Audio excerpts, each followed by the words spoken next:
When two bikers started harassing a couple and their tiny dogs on the streets of LA, they had no idea who they were messing with.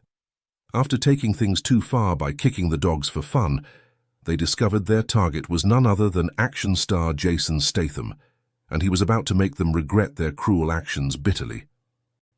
The Venice, Los Angeles streets sat quiet in the late afternoon. Jason Statham adjusted his grey hoodie, trying to maintain a low profile as he stepped out of his house.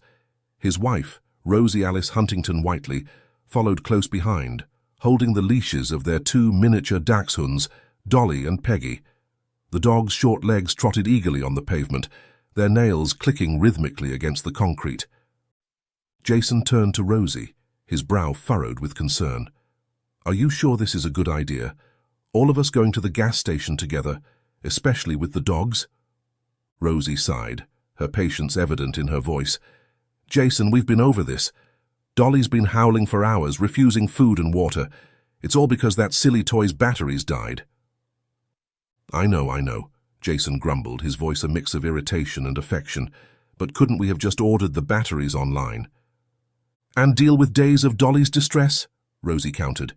"You know how she gets, and now Peggy's starting to mirror her anxiety. That toy is the only thing that keeps them calm when they're stressed." Jason shook his head, a small smile playing at the corners of his mouth. These two fur babies have become more like human babies each day. As they began their walk, Rosie explained further. "Look, it's just a quick trip to the gas station. 3 blocks, that's all. We'll be in and out before you know it." Jason conceded but maintained his reservations. "I still think I should have gone alone. Less chance of attracting attention that way." Rosie gestured to their casual attire and the quiet street. "Come on, who's going to recognize us like this? Besides, it's a beautiful evening. The dogs could use the fresh air and we might catch a lovely sunset on our way back." Jason's tension eased slightly at her optimism. He had to admit, it was indeed a quiet late afternoon, the sky clear and promising a spectacular display of colors as the day drew to a close. "All right," he said, his voice softening, "but let's make it quick, yeah?" Rosie smiled, linking her arm through his as they continued down the sidewalk, Dolly and Peggy leading the way with their noses to the ground, tails wagging happily. As they walked, Jason found himself relaxing into the moment. The neighborhood was peaceful, with only the occasional sound of distant traffic or a barking dog breaking the tranquility. He watched as Dolly and Peggy investigated every bush and lamppost with intense curiosity, their little bodies practically vibrating with excitement. "You know," Jason mused, "I never thought I'd be the type to own small dogs. Always saw myself with something bigger, more intimidating." Rosie laughed softly. "And yet here you are, wrapped around the paws of 2 miniature dachshunds." "They do have a certain charm," Jason admitted, watching as Peggy attempted to chase a leaf blowing across their path, "though I'm not sure how intimidating they'd be if we ever needed guard dogs." "Oh, I wouldn't underestimate them," Rosie said with a grin. "They may be small, but they've got big personalities. Remember when that delivery guy came to the door last week? Dolly barked so fiercely you'd think we had a Rottweiler." Jason chuckled at the memory. True, nearly gave the poor bloke a heart attack. As they rounded the first corner, the gas station came into view in the distance. Jason felt a small twinge of apprehension, still wary of being recognized, but Rosie's presence and the dog's cheerful demeanor kept him grounded. "See," Rosie said, gesturing ahead. "We're almost there already. This little excursion wasn't so bad, was it?" Jason had to admit she was right. The walk had been pleasant, and the thought of returning home to a quiet evening with his family and well-behaved dogs was appealing. As Jason and Rosie turned the corner, the peaceful atmosphere was suddenly shattered by the roar of engines. 2 Harley motorcycles thundered past, their exhaust fumes filling the air. One of the bikers, a burly man with a thick beard, turned his head and yelled over the noise, "Hey, those mop dogs look like they belong in a janitor's closet." The insult hung in the air like the lingering exhaust smoke. Jason's jaw tightened, his eyes narrowing as he glared at the retreating bikers. "Unbelievable," he muttered under his breath, his earlier relaxed demeanor evaporating in an instant. Rosie's grip on the leashes tightened slightly, her voice tinged with concern. I can't believe there are such intimidating men in our neighborhood. Should we be worried? Jason shook his head, his expression thoughtful. You know, it's strange. In my experience, most bikers are actually animal lovers. There must be bad exceptions to every rule, I suppose. The incident created a moment of tension between them. Rosie glanced back the way they had come, then ahead towards the gas station. Maybe we should turn back, she suggested hesitantly. You were right, bringing the puppies might have attracted unwanted attention. Jason considered her words, his gaze fixed on the gas station just 2 blocks away. After a moment, he shook his head. No, let's press on. The station's just around the next corner. We've come this far, might as well finish what we started. Rosie nodded, though her unease was still evident. Okay, let's just hope they're gone. We'll make this a quick supply run and not bother about them. As they continued their walk, Jason kept a watchful eye on their surroundings, his protective instincts on high alert. Dolly and Peggy, oblivious to the tension, continued their eager exploration of the sidewalk, sniffing at every new scent they encountered. You know, Jason said, trying to lighten the mood, I've dealt with far worse than a couple of loudmouth bikers in my films. This should be a walk in the park, literally. Rosie managed a small smile. I know, it's just unexpected, I suppose. We're so used to our quiet little bubble here. Jason nodded in understanding.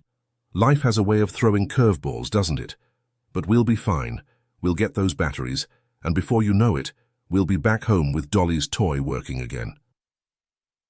As they approached the final stretch before the gas station, the sun began to dip lower in the sky, casting a warm golden glow over the neighborhood. Under different circumstances, it would have been a picturesque scene. Now, however, the lengthening shadows seemed to hold a hint of foreboding. Almost there, Jason said, more to himself than to Rosie. Let's just hope those bikers have moved on and we can get this over with without any more drama. As they approached the gas station, Rosie's sharp intake of breath caught Jason's attention. Following her gaze, he spotted the Harley motorcycles parked outside. The setting sun cast long shadows across the forecourt, adding an ominous atmosphere to the scene. Jason, Rosie whispered, her steps slowing instinctively. The bikers must still be here. Look. Near the entrance, they could see the 2 men harassing an elderly woman with a small dog.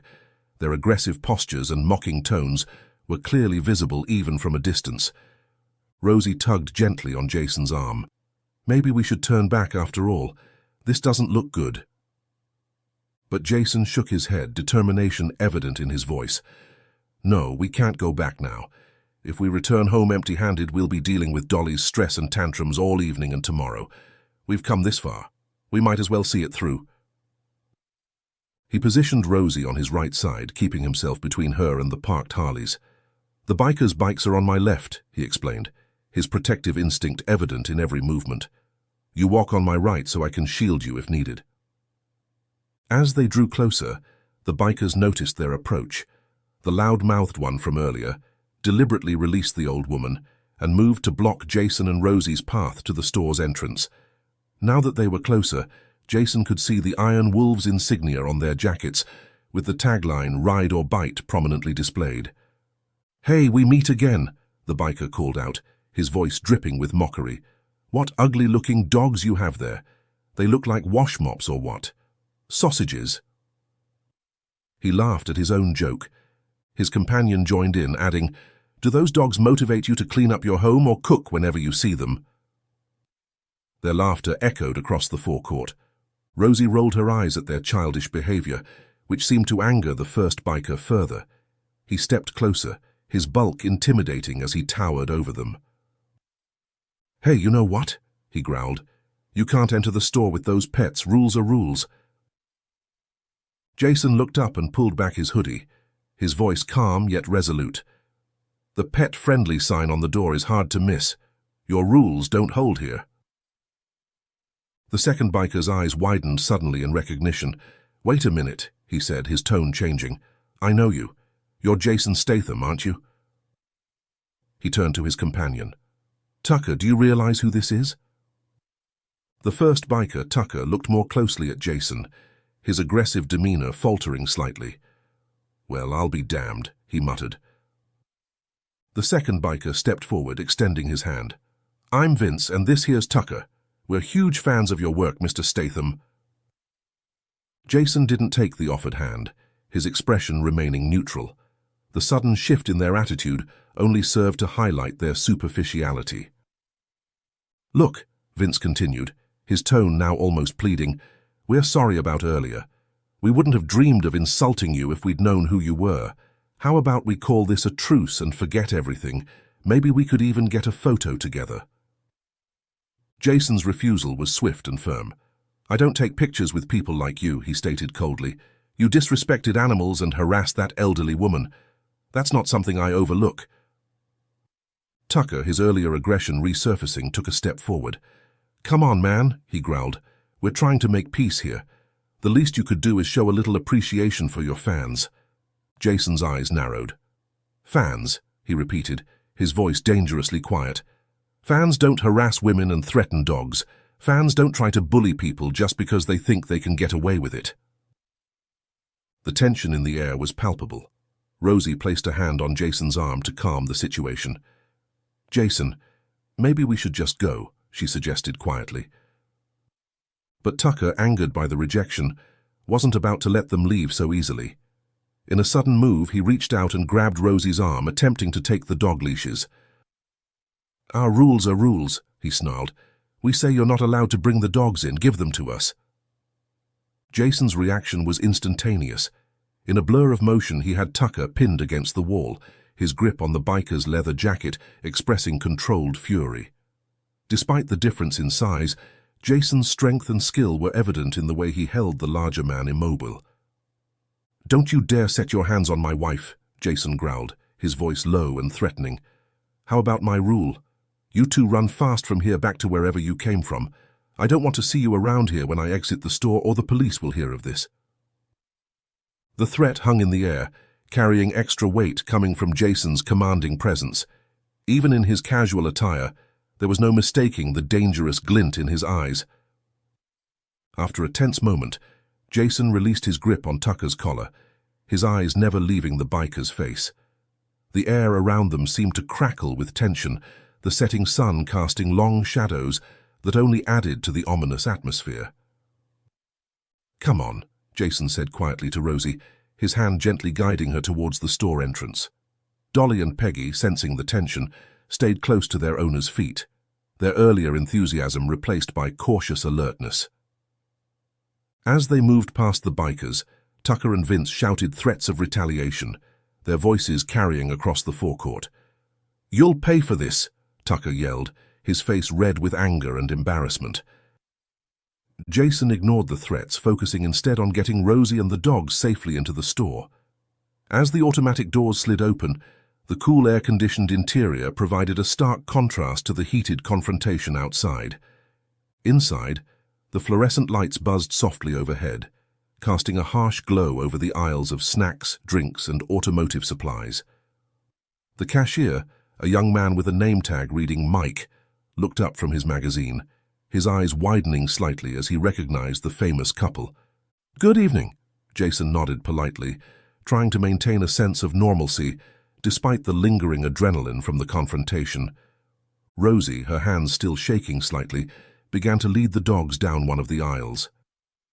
"Let's get what we need and get out of here," she whispered to Jason. They moved slowly through the store, gathering their supplies. Jason picked up several packs of AA batteries, ensuring they had enough to last for a while. Rosie added a few bags of dog treats to their basket, along with some human snacks. As they shopped, Rosie attempted to lighten the mood. "You know," she said softly, "maybe we should have a movie marathon tonight, something with dogs in it, to keep our minds off all this." Jason managed a small smile, appreciating her effort to normalize the situation. "That sounds good," he agreed.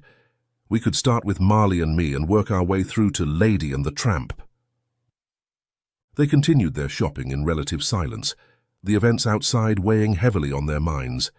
Dolly and Peggy, picking up on their owner's mood, remained unusually quiet, their little tails drooping slightly. As they approached the counter to pay, Mike the cashier cleared his throat nervously. Everything okay out there?" he asked, his eyes darting to the window where Tucker and Vince could still be seen loitering near their motorcycles.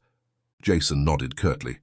"It's under control," he said, not wanting to elaborate further. Mike rang up their items, his movements quick and efficient. "Well," he said as he bagged their purchases, "good on you for standing up to those guys. They've been causing trouble around here for weeks." Jason raised an eyebrow at this information, but said nothing, simply handing over his credit card to pay for their items.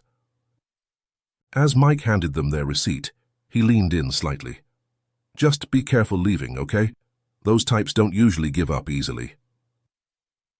Rosie thanked him for his concern, her grip tightening slightly on the dog's leashes. Jason took the bags in one hand, his other arm protectively around Rosie's shoulders as they made their way back to the store's exit. They hesitated briefly at the doors, scanning the parking lot for any trace of the bikers. They were gone. The sun had sunk lower, stretching long shadows across the asphalt and cloaking the scene in an unsettling stillness. As Jason and Rosie exited the store with their purchases, a wave of relief washed over them. The area around the gas station appeared clear of the bikers and their motorcycles. Rosie released a long, relieved breath, circling her arm through Jason's as they began their walk home. "Thank goodness that's over," Rosie whispered, her voice barely audible above the soft panting of Dolly and Peggy. The dogs seemed oblivious to the tension, trotting happily alongside their owners. Jason nodded, his eyes still scanning their surroundings as they walked through the gas station's pump area. The setting sun cast long shadows across the pumps, creating an eerie landscape of light and dark. After a few moments of cautious silence, Rosie spoke again, her voice hushed. "Do you think they really feared your threats? Will they leave us alone now?" Jason's response was measured but realistic. "It's hard to say," he admitted. "Police rarely pursue animal-related complaints unless there's serious injury involved, but I'm hoping my warning was enough of a deterrent." They continued walking, the rhythmic click of the dog's nails on the pavement, a comforting counterpoint to the ambient sounds of the evening. As they passed the station's pump area, Jason's keen eyes caught movement in his peripheral vision. His muscles tensed as he spotted the bikers, their motorcycles now parked at a distance. Though they appeared preoccupied, their presence set Jason's nerves on edge. Rosie, noticing Jason's sudden tension, followed his gaze. Her grip on his arm tightened slightly. "Maybe we should cross the road," she suggested, her voice trembling slightly. "Take an alternate route home." Jason considered her suggestion for a moment before shaking his head. "No," he said firmly. "The sunset is coming soon, and I don't want to show them we're afraid. We'll keep going. Just stay close to me." They continued their walk, trying not to stare or pay any attention to the bikers. The dogs, sensing the tension, walked closer to their owners, their earlier enthusiasm dampened. Jason and Rosie slowed their pace just as they passed the parked Harleys. Just as they walked past the bikers casually, thinking they might make it home without further incident, Tucker sprang into action. With a sudden, aggressive movement, he attempted to kick at the dogs. Jason reacted instantly, pushing Rosie aside and pulling hard on the leashes. But despite his quick reflexes, Tucker's boot made contact with Peggy. The small dog let out a sharp yelp of pain that quickly transformed into a growl. Before anyone could react, Peggy had sunk her teeth into Tucker's boot, refusing to let go even as Jason attempted to pull her away. The peaceful evening had shattered in an instant. As Jason struggled to control Peggy and protect Rosie and Dolly, the air filled with Tucker's curses and the shocked exclamations of nearby witnesses. The confrontation they had hoped to avoid had found them anyway, and now they faced a dangerous and unpredictable situation. In the chaos following Peggy's defensive bite, Tucker's curses filled the air. "Damn mutt!" he yelled, shaking his foot in an attempt to dislodge the determined dachshund. "You've ruined my boot!" Despite the seriousness of the situation, Rosie couldn't help but interject, her voice sharp with a mix of fear and pride. "Dachshunds may be small, but they're fearless. You should have known better than to try and hurt them." Jason finally managed to pull Peggy away, her small body trembling with adrenaline as she continued to growl at Tucker. The biker's thick leather boot had protected him from injury, but his pride was clearly wounded. Enraged, Tucker attempted another kick, this time aiming for Dolly. Jason's voice cut through the tension like a knife. "Don't you dare try again," he warned, his tone deadly serious as he held up his phone. "Or the police will hear about this." The threat of police involvement seemed to give Tucker pause, but before the situation could de-escalate, Vince joined the confrontation. His earlier attempts at friendliness were gone, replaced by a venomous anger. "You've taken this to another level," Vince spat, his eyes darting between Jason and Rosie. "We were offering you peace simply with a picture because we love your movies, but you treated us like we were lower than your servants." He paused, a malicious grin spreading across his face. "You think you're high and mighty with your celebrity status? Let me tell you, it won't keep you safe. We know where you live. The internet these days is so full of useful information, and more of us will come to your home." The threat hung heavy in the air, the implications clear. Jason's jaw clenched, his mind racing as he considered their options. After a moment of tense silence, he spoke, his voice low and controlled. "If you were real men, you'd settle this man to man," Jason challenged, his eyes never leaving Vince's face. Vince and Tucker exchanged a glance before Vince responded. "Our biker gang isn't just a gang, it's a pack, and a pack stays together." "Fine," Jason said, his tone indicating he was done with their posturing. "What do you propose?" The bikers' grins widened, a predatory gleam in their eyes. "Meet us here at the gas station at 4 a.m. tomorrow morning," Vince said. "Bring your dogs. We'll take you to a secret location for a little challenge." Tucker's laugh carried a malicious intent as he added, "Let's see how your little mops fare against real dogs." Rosie's protests were immediate and vehement. "Absolutely not," she exclaimed, her voice trembling with a mix of anger and fear. "We're not putting our dogs in danger for your sick games." Her hands balled into fists at her sides, and her eyes darted nervously toward their two small dogs, who were now huddled close to her feet. But to Rosie's shock and dismay, Jason nodded, his expression unreadable. "We'll be there," he said, his voice calm and steady, almost unnervingly so. His words hung in the air, final and unwavering, leaving no room for debate. Rosie's face twisted in disbelief as she took a step toward him. "Jason, what the hell are you thinking?" she hissed, lowering her voice as if the bikers might still be within earshot. "This isn't just some stupid dare, this is our dogs' lives we're talking about." Jason didn't answer. He turned on his heel and began walking away from the men, his hands buried in his hoodie pockets. Rosie's repeated questions, sharp and desperate, fell on deaf ears as they made their way back toward home.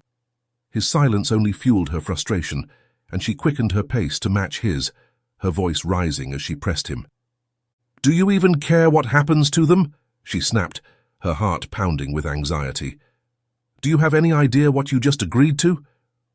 Jason remained quiet, his jaw tight, his gaze fixed on the path ahead. The tension between them crackled like electricity, unspoken words hanging heavy in the air.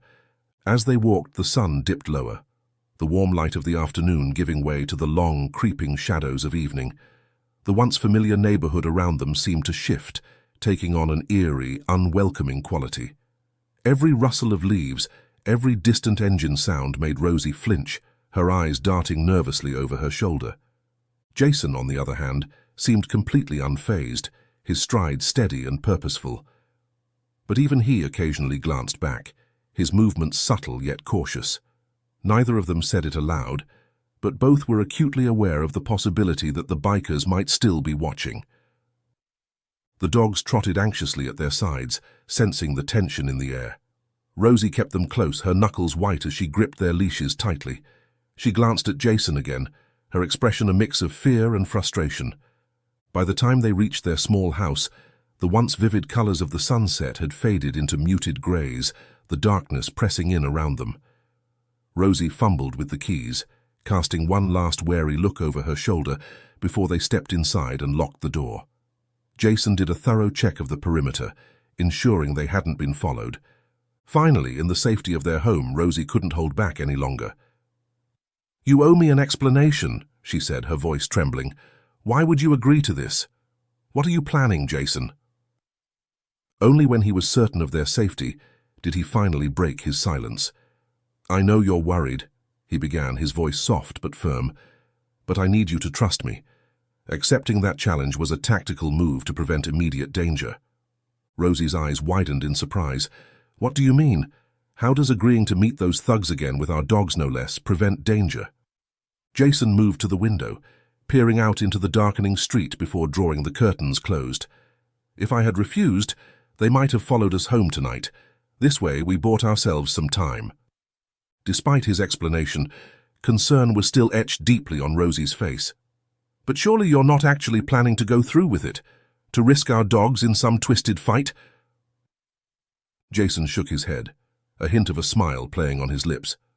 "Of course not. I have no intention of engaging in any fighting, dog or otherwise. I have a better plan."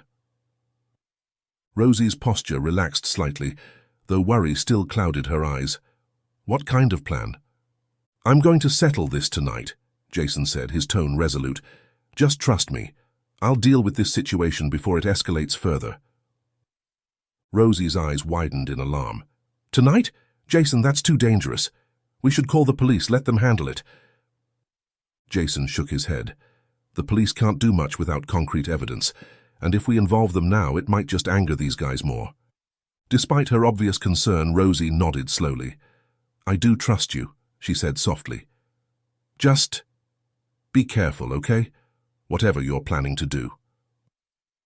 With a reassuring smile, Jason kissed Rosie gently before heading towards the door. "I will. Just for safety measure, lock up behind me and don't open the door for anyone." As Jason stepped out into the cool evening air, he could hear the faint sounds of Dolly and Peggy playing inside. The normalcy of the sound contrasted sharply with the tension of the situation, strengthening his resolve to put an end to this threat quickly and quietly. His first stop was back at the gas station. The same cashier from earlier was still on duty, looking surprised to see Jason return so soon. "Everything okay, Mr. Statham?" the cashier asked, concern evident in his voice. Jason nodded, keeping his tone casual. "Yeah, just forgot something earlier. Say, those bikers who were causing trouble, do you know anything about them? Where they might hang out?" The cashier's expression darkened. "Oh, them. Yeah, they're bad news. Their clubhouse is actually not far from here. Moved into the neighborhood recently, been causing nothing but trouble since." Jason's interest was piqued. "Their clubhouse? You wouldn't happen to know where exactly, would you?" The cashier hesitated for a moment, before seemingly making up his mind. "It's just a few streets over," he said, lowering his voice. "Big place with a gate, can't miss it. Got some kind of wolf logo on it." Thanking the cashier, Jason headed out, following the directions he'd been given. It didn't take long to spot the clubhouse, its gate prominently displaying the Iron Wolves insignia. As he approached, Jason felt a mix of determination and caution. He knew he was taking a calculated risk by coming here directly, but he was confident in his ability to handle whatever situation might arise. Standing before the gate, Jason took a deep breath, steeling himself for what was to come. Then, with a steady hand, he reached out and pressed the buzzer, ready to face whatever or whoever awaited him on the other side. The sound of the buzzer echoed in the night air, seeming unnaturally loud in the quiet street. For a moment there was no response, and Jason found himself wondering if perhaps the clubhouse was empty. Then abruptly a voice crackled through the intercom. "Who's there?" The voice was gruff, suspicious. Jason leaned closer to the speaker. "It's Jason Statham. I'm here to speak with your leader about the incident at the gas station earlier today." There was a pause, then the voice returned, this time with a note of surprise and... was that excitement? "Jason Statham, the actor. Hold on a sec, I'll buzz you in." The gate began to slide open with a mechanical whir. As Jason stepped onto the property, he could see activity through the windows of the large house that served as the clubhouse. Figures moved back and forth, and he could hear muffled voices growing louder as he approached the front door. The door swung open, revealing a man in his late 30s, his muscular frame covered in tattoos. Despite his intimidating appearance, his face bore an expression of warmth and recognition. "Mr. Statham," he exclaimed, extending a hand. "I'm Nero. Welcome to our humble abode. We weren't expecting such a distinguished guest." Jason shook the offered hand, maintaining a neutral expression. "Thank you for seeing me on such short notice, Nero. I hope I'm not interrupting anything important." Nero waved off the concern. "Not at all, not at all. Please come in. The boys will be thrilled to meet you." As Jason stepped inside, he found himself in a large open space that seemed to serve as both a living room and a bar. Leather couches were scattered around, and a massive flat-screen TV dominated one wall. The room was filled with leather-clad men, all of whom had fallen silent at Jason's entrance, their expressions a mix of surprise and awe. Nero raised his voice, addressing the room at large. "Hey everyone, look who's come to pay us a visit. It's Jason Statham himself." A murmur of excitement rippled through the crowd. Jason could hear whispered comments about his movies, his stunts, his fighting skills. It was clear that despite the earlier confrontation with Tucker and Vince, many of these men were fans. Nero began to lead Jason through the room, calling out as they walked, "Where's Prez? Someone go get Prez." As they made their way through the clubhouse, Jason took careful note of his surroundings, counting exits and gauging the demeanor of the men around him. Most seemed genuinely excited by his presence, but he remained alert for any signs of hostility. They had just reached the far end of the room when an imposing figure entered. The man was tall and broad-shouldered, his presence commanding immediate respect from those around him. He wore a leather jacket adorned with spikes, setting him apart from the others. "I'm Prez," the man said, his deep voice carrying easily across the now quiet room. "To what do we owe the honor of your visit, Mr. Statham?" Before Jason could respond, the relative calm of the room was shattered by the arrival of two familiar faces. Tucker and Vince burst into the room, their faces contorted with anger. "What the hell is he doing here?" Tucker shouted, pointing an accusing finger at Jason. "I thought we had an agreement."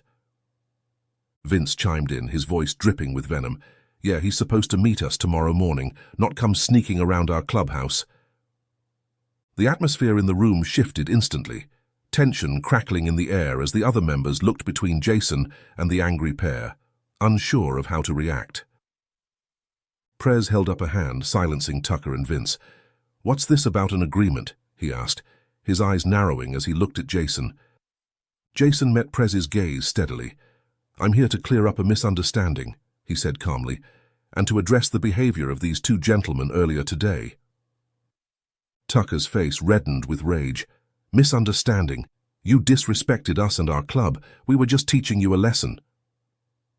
"Is that so?" Jason replied, his voice level. "Would you like to explain to your leader exactly what this lesson entailed?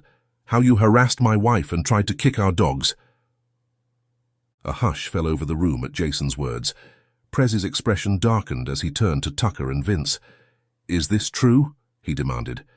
Tucker and Vince exchanged nervous glances, their earlier bravado faltering under their leader's scrutiny. It was clear that the situation was rapidly spinning out of their control, and the truth of their actions was about to come to light in front of their entire club. The tension in the room was palpable as all eyes turned to Tucker and Vince. The two men shifted uncomfortably under the collective gaze of their fellow club members and the stern glare of their leader. Prez's voice cut through the silence like a knife. "I asked you a question. Is what Mr. Statham saying true?" Tucker, his earlier aggression now tempered by nervousness, attempted to defend their actions. "We were just having a bit of fun, Prez. You know, putting on a tough act for the neighborhood. We didn't mean any real harm." Vince nodded vigorously, adding, "Yeah, and besides, those weren't even real dogs, just little sausage-shaped mops. We figured they'd be easy targets for tomorrow's challenge." At the mention of sausage-shaped mops, Prez's eyebrows shot up. He turned to Jason, a mix of confusion and amusement playing across his features. "Wait a minute. Are you telling me the aggressive dogs you were talking about for tomorrow's challenge are dachshunds?" Jason nodded, his expression remaining neutral. "Miniature dachshunds, to be precise, our family pets." Prez's reaction was unexpected. A bark of laughter escaped him before he could contain it. "You mean to tell me," he said, addressing Tucker and Vince, his voice trembling with barely suppressed mirth, "that you two tough guys got bit by a dachshund, and you were planning to pit Rottweilers against them?" The other club members in the room were less successful in hiding their amusement. Chuckles and snickers rippled through the crowd, causing Tucker and Vince to flush with embarrassment. Suddenly, Nero's voice broke through the laughter. "Hey, I love dachshunds," he declared, his face lighting up with genuine enthusiasm. "They may be small, but they're fearless and bold. Plus, they're sweet and lovable all at once." Several other members nodded in agreement, murmuring their own appreciation for the breed. The atmosphere in the room shifted, with many members now looking at Tucker and Vince with clear disapproval. As the commotion died down, Prez's expression hardened once more. He turned back to Jason, his voice carrying the weight of authority. "Mr. Statham, I want to assure you that this behavior is not representative of our club or its values. We may be bikers, but we have a strict code of conduct, and it does not include harassing families or abusing animals." He then rounded on Tucker and Vince, his voice sharp with anger. "As for you two, your actions have brought shame to this club. You've violated our principles and endangered our reputation in the community." Prez paused, his eyes narrowing as he considered the full implications of their actions.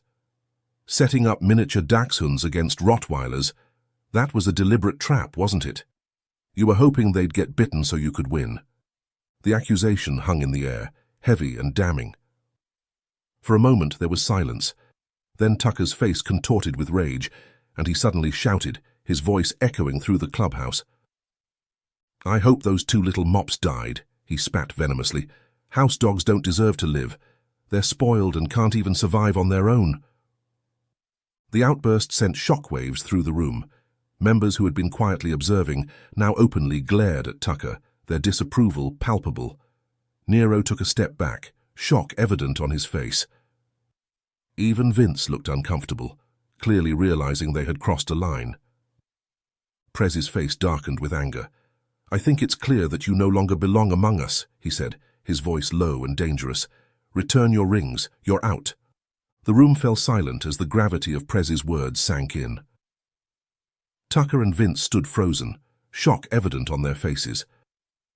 "But Prez," Tucker began, his voice pleading, "we've been with the club for years. You can't just—" Prez cut him off with a raised hand.